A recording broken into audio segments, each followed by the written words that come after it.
Money moves for the next market crash. Market crashes happen. They're not if events, they're when events.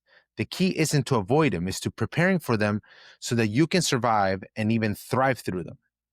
So in this episode, we'll cover the exact money moves that you need to make before, during, and after the crash.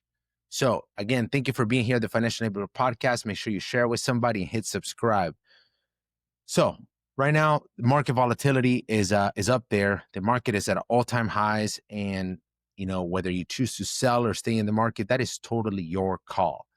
And when the market crash happens, not if, it's when, you need to be prepared. You got to have an understanding and be able to pivot properly through the market crash.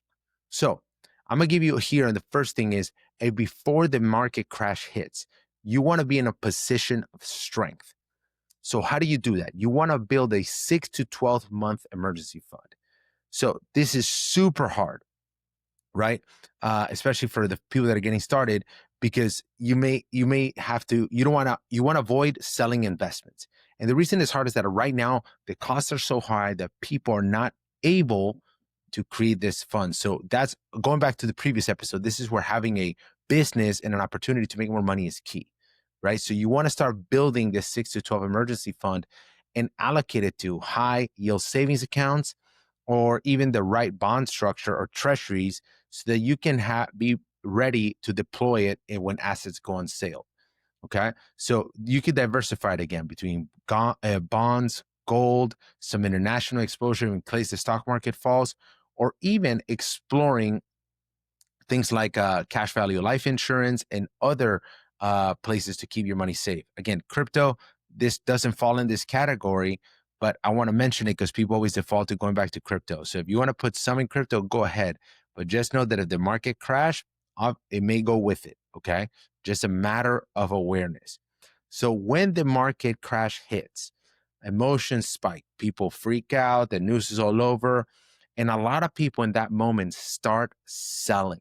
They go crazy, right? This is why majority of people in the 2008 market crash were not able to recover, because people are so focused on the fear. I've spoke about fear before. We cannot be wrapped with that. So stay the course. If you did right and you have a cash on hand, if you have some money in those bonds or gold and you can pivot back into the market, that is the right time. So if you have a buy list, and I suggest you have a buy list, stay prepared so that once it's available, you go. Just like Warren. Warren Buffett right now has a ton of cash and he's prepared to pivot when it comes. Also use dollar cost averaging. This allows you to keep investing steadily even if prices drop, right? Or especially as prices drop. So that way, if you're putting in, let's say, $25 to $100 on a given period, you're able to buy it as it goes down. That allows you to be prepared to ride the highs as they come back. But again, the most important part is avoid selling assets when they're down just because they're down. In history, every major crash has recovered, and you got to be patient. Do not be emotional, okay? So when it comes post-crash, you can rebalance your portfolios, right? So if you are super allocated into really safe things, this is when you can start going back into more aggressive things, right? And you can maybe take some losses so that you can harvest taxes if you're in a taxable account. I particularly try to avoid taxes at all costs, and I have lessons on that on my school. So reach out if you want to connect to the school. That's a little plug and signing up for the school. You want to increase contributions. When markets drop, this is a great time to start building your other sources of income. When there's fear, there's actually opportunity. Great companies have been built in these moments of fear. So increase your contributions in order to bounce back faster. So some common mistakes is going all in at the first dip instead of spacing out the buy. People try to start buying and they're missing out. They're trying to time the bottom. That's impossible.